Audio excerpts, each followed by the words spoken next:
We got big guests ready to go. This is America's favorite outdoor talk program. Oh, really? If these guests were fish, they would be lunkers. Nature Children is where it's at. Hello there, I'm a bass, and I am petrified of Alex Langer's show. Outdoors This Week. Everybody can participate, no matter how old you are, what income you are, or for that matter, what sex you are. Anchor yourself right here, because it's time for Outdoors This Week. Good morning, ladies and gentlemen. This indeed is your humble host, Alex Langer. We have with us today maybe the best catfish fisherman that I've ever met. His name is Tim Scott, and I refer to him as the Zen master of all things catfish. Tim Scott he comes from Illinois on the Mississippi River. He's been fishing for catfish for over 25 years, and Tim has done lots of studies of all things catfish. In fact, catfish live with Tim. He's the only guy I know that actually lives with catfish. I'm not kidding you. He really does live with catfish. He has catfish. I know. He's got catfish in tanks. He's got him in his cellar. He's got him in his bed. He's got him everywhere. This guy is Mr. Catfish. He's written for In Fisherman, Outdoor Life, North American Fisherman, among others, and he's a seminar speaker, and he's been a catfishing guide for over 15 years. And he fishes for blues, channel cats, and flatheads. And Tim guarantees his clients 25 fish per trip. Ay. Holy cow. That's a lot. I was going to say something else, but we're in the radio. He starred in and provided information from many videos, TV programs, and articles. He was actually featured in the book Secrets of the Catfish Pros. Tim is a regular guest in Outdoors This Week, and I try to pick his brain whenever I can get him about all things catfish. So today he's going to give us a lecture about catfishing in the fall. Now, catfishing in the fall is different than catfishing in the spring or summer. Tim will tell us why today, and he's going to give us tips on how you can catch catfish in the fall and how he catches catfish in the fall. So that's it. And then we have all of our usual suspects. We have Ron Lindner, we have Larry Whiteley, then we have the great Sammy Lee with his syndicated program. He joins us every week. Then we have none other than Wade Bourne. So good old what's-his-name, Wade Bourne. It's always nice to have him. I mean, every one of these programs is its own syndicated program that we carry here in Outdoors This Week. And that's it. So take it away, Lynn. More of America's favorite outdoor talk program, Outdoors This Week, after these messages. Hi, folks. Ron Linder here for Linder's Angry Niche Television. Yes, we're still playing on the Pursuit Channel. And I'm also here for Seafoam, the gas additive for all your stuff that you put in the garage. If you got a cylinder index, you put Seafoam. You put it in your car, you put it in your boat, you put it in your ice auger, and in your lawnmower if you're storing it away for the winter. Okay, I have a news release in a local paper here. It probably doesn't mean much in Chicago or Des Moines, Iowa, or wherever else we play, but it does have traction where I live. Minnesota, 45 wolves killed so far in hunting season. Got to realize, first of all, we have a group called Howling for Wolves. This is a place that if you send in $100, they will send you a little plush wolf doll, and you can join in a little tag, and then you can go around the state and feel good about yourself and say that you're protecting. But here is the sad consequences of wolf hunting. Okay, Minnesota hunters have killed at least 45 wolves since Saturday, when the state opened its second wolf season since the animals came off the endangered list. This is the first time in 20 years, maybe more, must be 30, I don't even know. I don't even remember the last time you could hunt them. Anyway, the Department of Natural Resources, that's in Minnesota, said hunters registered 30 wolves in the northwest zone and 15 wolves in the northeast zone as of Tuesday morning. Much of the northeast zone is forest and is considered prime wolf country. And it is. You see a lot of them up there. By the way, I do see them near my home, and I'm in central Minnesota. The harvest target there is 33 wolves for the early season, which runs concurrently with the firearms deer season. By the way, the Howling Wolf crowd, they might have Crying for Bambi. I don't know if they've got a subgroup like that, but they very well could. It's the same types. Anyway, the northwest zone is more agricultural. The target there is higher at 73 wolves. By the way, that agricultural area over there is where they eat little calves. The DNR will close each zone separately if the target is reached or nearly met. The Department of Natural Resources has set a total target for the state's two-part season at 220 wolves. Now, there's a island out in Minnesota out there, and it has the wolf population is down to 8. It was high at 22. It was stranded out in Lake Superior.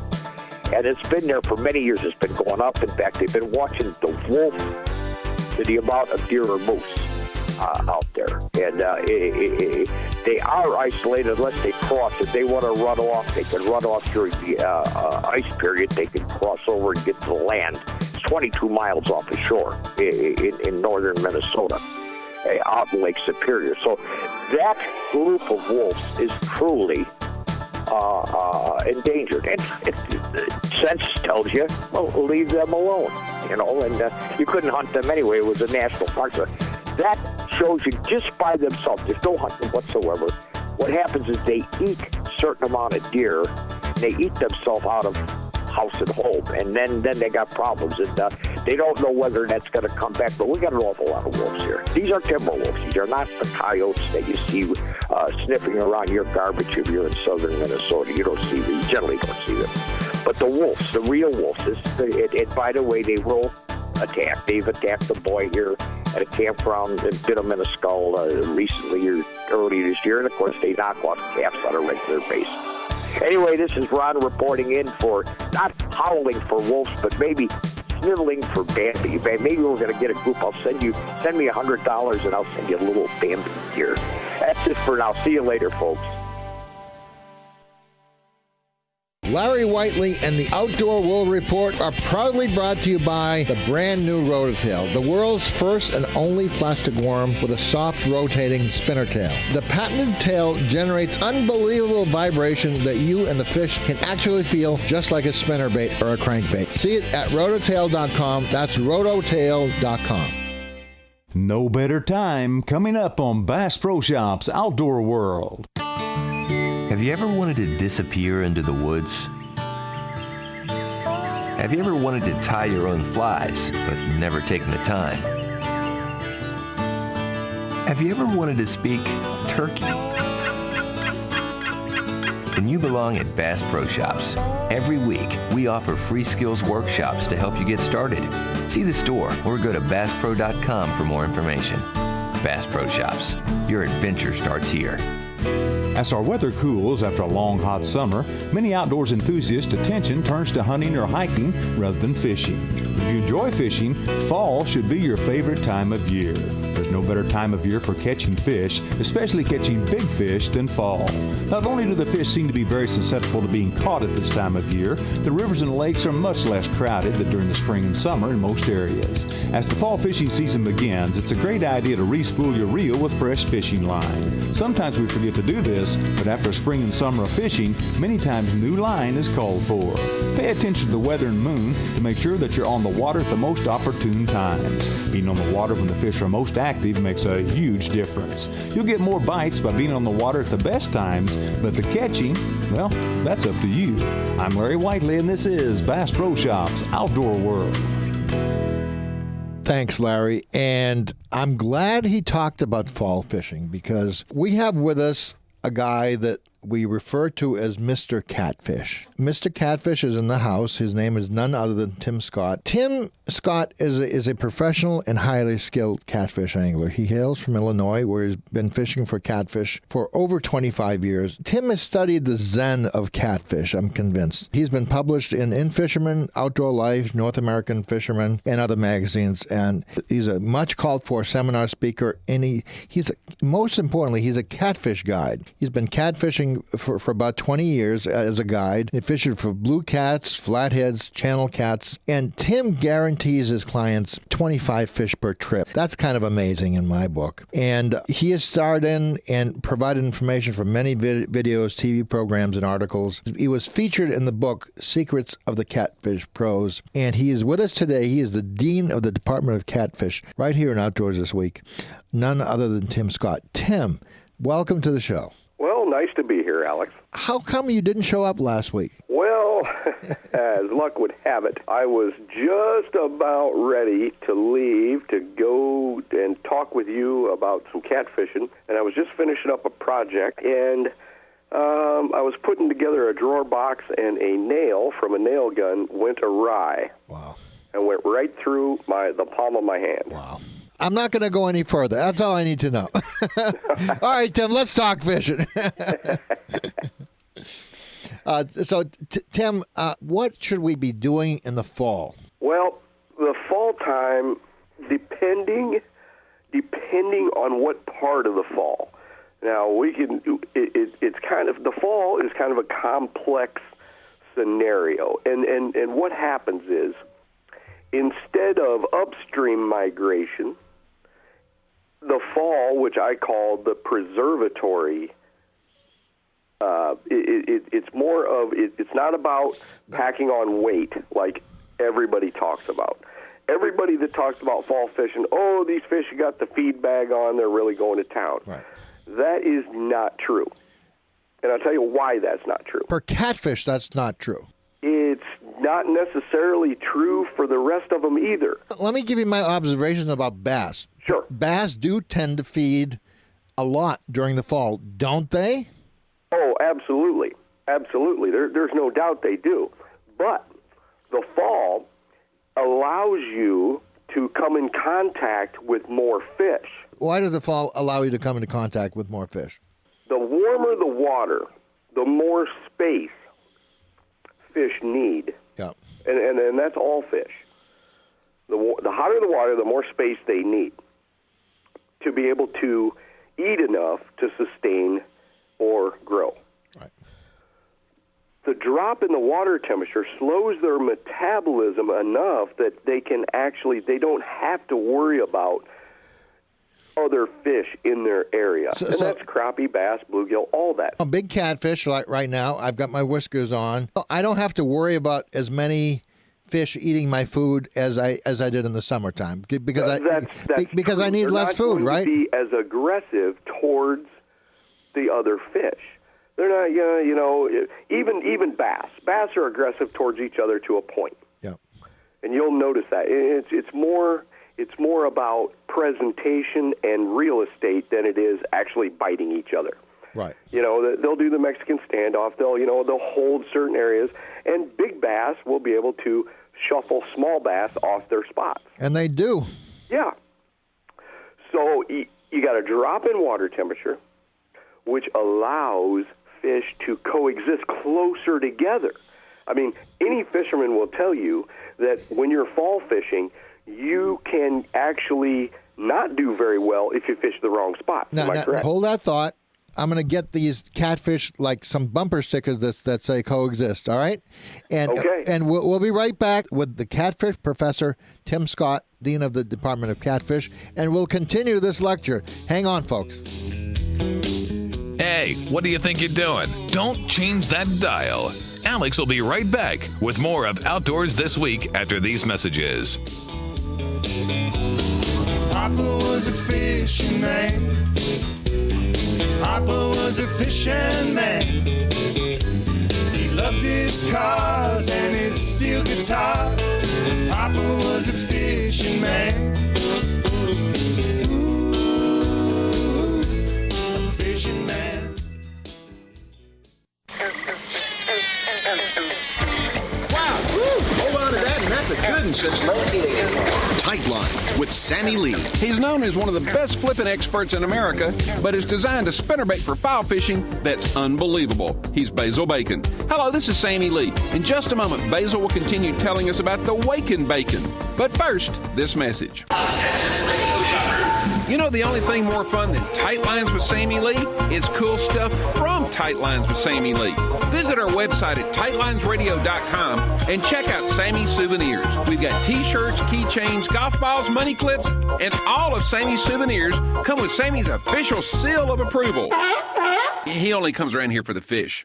Get yourself some of Sammy's souvenirs online all the time at www.tightlinesradio.com.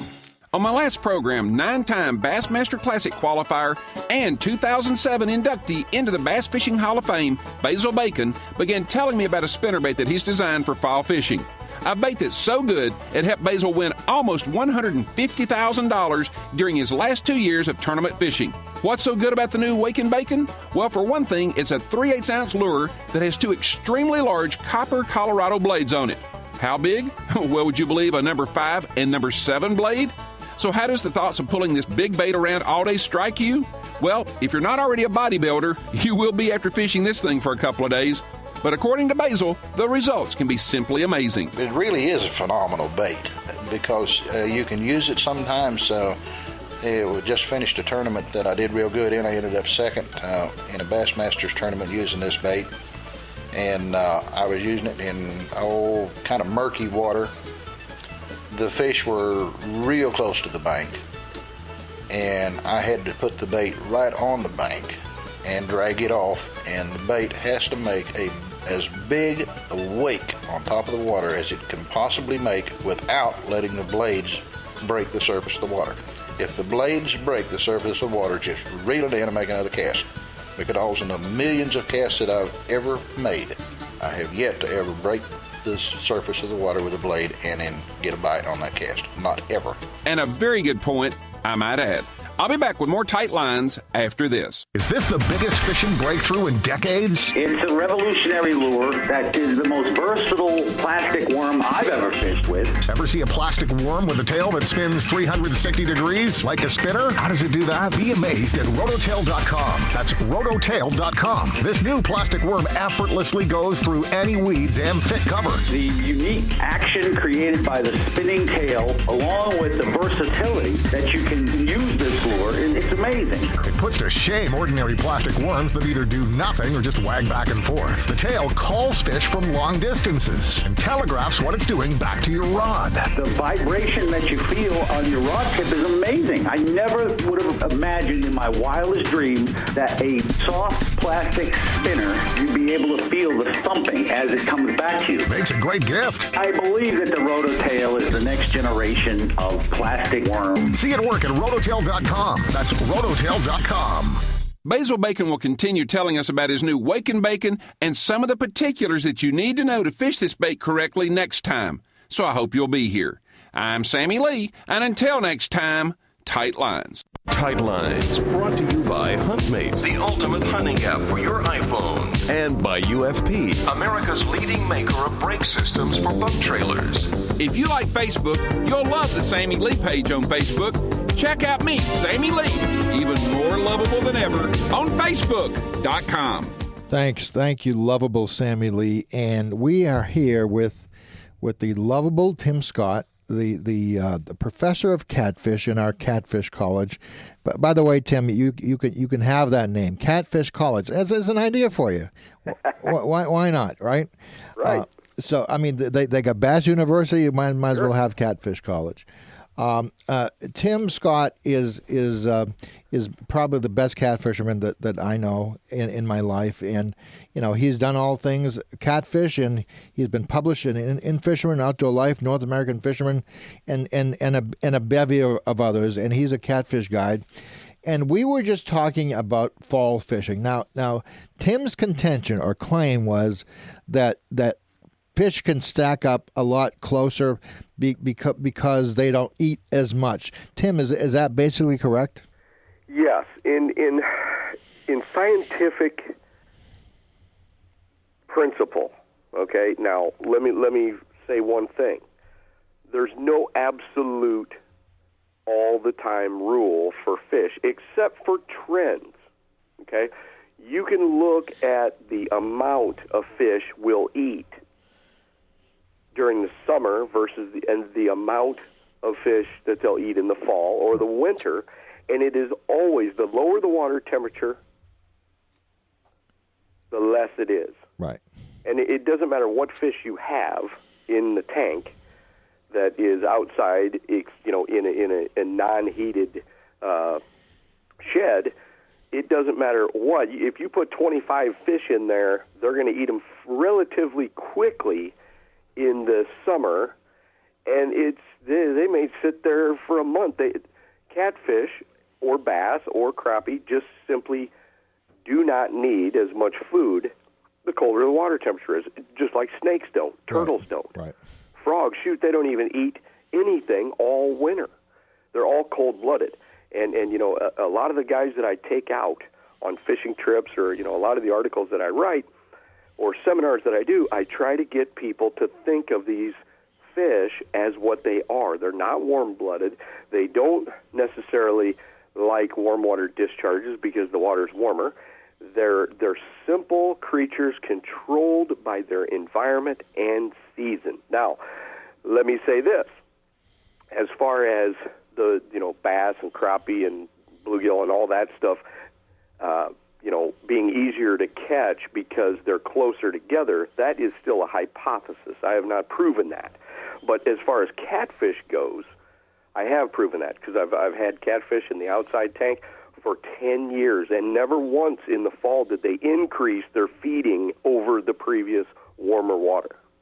So as the temperature goes down, fish eat less. That's the bottom line. Sure. Now, you can have periods, a day or an hour, that they're going to really, turn on because there's barometer, there's, the pressure, there's cold fronts moving in and out. But for a general rule, the colder the water, the less they eat. And there's not a scientist on the planet that knows anything about fish that's going to disagree with me because that's exactly what they know as well. So help me and help our audience figure out what to do in the fall. Okay. So let's talk about their migration habits. In the fall, what their job is, they're not worried about the spawn. Right. What they're doing is they're moving to areas that they can safely exist throughout the winter. Now, they'll need to feed, depending on which catfish you're after, channel cats, blues, or flatheads. Flatheads don't feed at all under 39 degrees. They don't need to. Their metabolism is slower. I once wrote an article about this, and I described the three species with a different gear ratio. Interesting. If you could understand what I'm talking about. I do understand. Yeah, flatheads being the lowest geared. Right. Channel cats being the highest geared, and blue cats being somewhere between the two. Why don't you tell our audience what you mean by geared? Okay, the speed of their metabolism. Right. So flatheads are the lowest gear. Yes. And blue cats are in the middle. Yes. And the other cats are the fastest cats. The channel cats have a high rate of metabolism. Right. They got to feed. They feed a little bits a lot. Blue cats can go on binges and then not feed for a week. Right. Right. And any of those tournament guys will tell you that.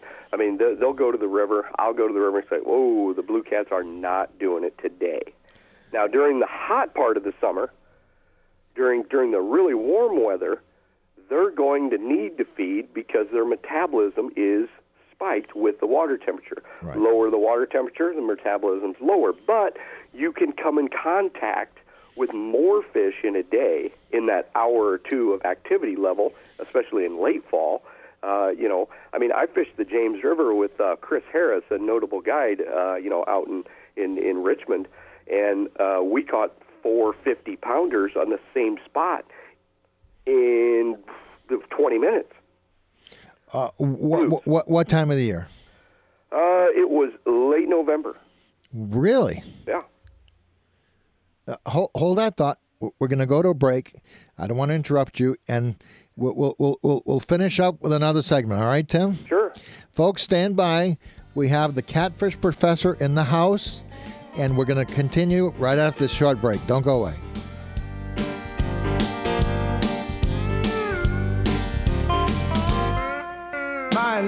said, but it don't matter. My family thinks that I'm mad as a hatter. It's true. There's nothing I can do. I'll be looking for trouble at the very first light. All geared up for a sunrise bite. I'm like a little boy. The Wade Bourne Report is brought to you by the original Alex Langer's Flying Lure. Hey, that's my lure! Hundreds of millions have been sold on TV worldwide for over 2 decades. It fishes itself and swims away from you on its own. Catches nearly every game fish that's ever swam. See it at flyinglure.com. That's flyinglure.com. Want to be protected from the wind and rain and snow when you're hunting for deer or turkeys or other big game? Want your movement concealed so you can ease into a shooting position without being seen? Want to share your hunt with a young or senior hunter who needs special attention? Then consider using a pop-up blind. I'm Wade Bourne, and this is Wired to Hunt Radio. Today, Joe Arterburn of Cabela says these portable blinds have a lot of redeeming features. Stay with us. Wade will be right back. Hey, waterfowl hunters, if you need a shotgun for the new season, check out Mossberg's pumps and autoloaders. They come in black synthetic and camo finishes. They shoot 3 and 3.5 inch shells. They offer great dependability and value. Mossberg is America's oldest family-owned and operated firearms manufacturer. Check out Mossberg shotguns online at mossberg.com. Also, be watching for the new series of Mossberg Duck Commander shotguns later this fall. Mossberg, built rugged, proudly American. Cabela's is the world's foremost outfitter for hunting, fishing, camping, and outdoor gear. They offer more gear than anybody, best selection, prices, and quality, all backed by Cabela's legendary guarantee. Shopping with Cabela's has never been easier or more convenient. You can outfit all your needs through Cabela's catalogs, website, and their many stores. Check them out at Cabela's.com. Cabela's, the world's foremost outfitter. This is Wired to Hunt Radio. Joe Arterburn works for Cabela's, and this time of year when he's not in his office, you can find him outside somewhere hunting for deer or antelope or some other game. And likely as not, Joe will be sitting in a pop-up blind, a portable tent-like blind that totally conceals a hunter, but that has ports that you can watch and shoot through. I commented to Joe that a pop-up blind seems pretty obvious in the field, and I'm surprised that animals wouldn't be scared of it. Here's his reply. They seem to be surprisingly effective because, I guess to you who goes out there and sets that blind and knows where it is, that it sticks out like a sore thumb. But to game, I think it's definitely something that can work to fool them. I definitely think it helps to put them out early, kind of let them get used to it, get acclimated to it a little bit. But I think it's more their effectiveness is that it hides the movement of the hunter, and that's what scares off more game than anything is the game animals seeing movement, whether it's turkey, deer, or whatever. So anything that can obscure that, hide that, is going to be a benefit to the hunter. That's Joe Arterburn talking about the features of hunting from a pop-up blind, and you can check out Cabela's full line of pop-up blinds on its website, Cabela's.com. And that's today's Wired to Hunt Radio. I'm Wade Bourne saying thanks for listening and get outside. Thanks, Wade. And we're getting outside with Tim Scott today. Tim is our dean of Catfish College, and he's a professional catfish angler. And, he does this. He's been doing this for 25 years, and he's been written up in Fisherman Outdoor Life. I could name all these magazines, but it doesn't matter because he does not go for accolades or anything else like that. He's a guide, and he teaches people how to fish for catfish. And he was right in the middle of a lecture when we last left before this break. Tim, without interrupting you, how should people be fishing for catfish in the fall? Okay, I'm glad you asked that question, because we had been talking about why anglers think that they're putting the feed bag on, or they're really feeding hard. Right. It's not necessarily true on that. We have to realize that fish have narrowed their habitat, and when we find that habitat, just like when I told you we caught the 4 50-pound blues in late November. You find a lot of them in one place. Exactly. And we were fishing a spot no bigger than an average kitchen. Right. And there was 50, and there was 4 4 50-pound blues in that area. Now, that doesn't happen in the summer. So now we got to think, why are they there? What was so special about that spot? Fish do things for a reason. They're not just hapless creatures. They use their habitat because it's necessary. Not because they like it or love it or, really have to feed or this or that. They have to do this. So you got to take a look at the environment and say, okay, this is what it was. It was downriver. It was in a deeper, a little bit slower area, and it had cover present. It had the right cover present. So anytime you when you get on what you think is, wow, these fish are really going in the fall, make a note of that spot, because those spots, and there's not that many in a river. What would you look for? I'm not going to look for summertime fast water current. Right. I'm going to look for slower. I'm going to look for a drop in the bottom, and especially if you're going along and you're looking at your fish finder, and let's just say we're talking about a medium depth river, you're looking at 5-6 feet of water, decent current coming in, and all of a sudden the bottom breaks down into about 12 foot, and it goes for a little while, and then it comes back up. I call that a basin hole. It doesn't have awesome, fast current. What it has is it's got consistent current. It's got protection from rolling ice. Have you ever seen ice roll on a river? No, I have. Actually, I haven't. Well, none of these fish, bass, crappie, bluegill, none of these fish winter in shallow water that has flow to it. One, they don't have the energy to keep up, with that fast current because, of course, their metabolism is down. But they still need some current to be able to bring food to them, so they don't have to work very hard. So I'm going to be looking for like eddy slices. I'm going to be looking for water that turns over, and then that's a whole nother show in itself. But anything that's going to help gather food, and believe it or not, where flatheads winter, crappies winter. Really? Where flatheads winter, bass winter. There's all kinds of fish that use these areas, and they're less than 10% of any river I've ever been on. And I've been on hundreds. I've never seen a river that, I have the TVA dam situation where, it's more like a lake. But I'm talking about an actual river right, that runs constantly and has pretty, it has fast flow, medium, and slow flow in the same river. It's less than 20% of the river. So when you narrow that down, you're on fish. Whereas in the summertime, fish are spread out and they're using all kinds of habitat. So that's why everybody thinks that fall time is that fish are really, going after it. But the truth is, we can catch them better because they're presenting themselves to us in a tightened area. Tim, we're almost out of time. Where can people hear more from you? Well, they can go to procats.com. They can, pick up North American Fisherman, and of course they can listen to your show all the time because I'm on here about once a month. What's on procats.com? That's the professional catfishing site, right? Yes. Yes, it is. And it's basically an online magazine, and you can go there and find all kinds of information and great pictures. Great. I love pictures. Everybody does. Tim Scott, thanks very much for being on and teaching us all about catfish. Go to procats.com, please, folks. You'll get a lot more great information about catfishing. You heard Tim here on the show, and look him up there. So, folks, thanks for being with us. Tim, thank you for being with us. And thanks for having me, Alex. You can keep the name Catfish College, because that's practically what we're doing here all the time. All right. Good luck. And where are you going next? Well, I think my next stint is probably south on the Mississippi. South on the... okay. We'll catch up with you in the next month, south on the Mississippi, all right? All right, Alex. All right, Tim. Thanks a lot. Later. And be well. And thank you, folks, for joining us. We'll be back with you next time on another Outdoors This Week. Bye-bye.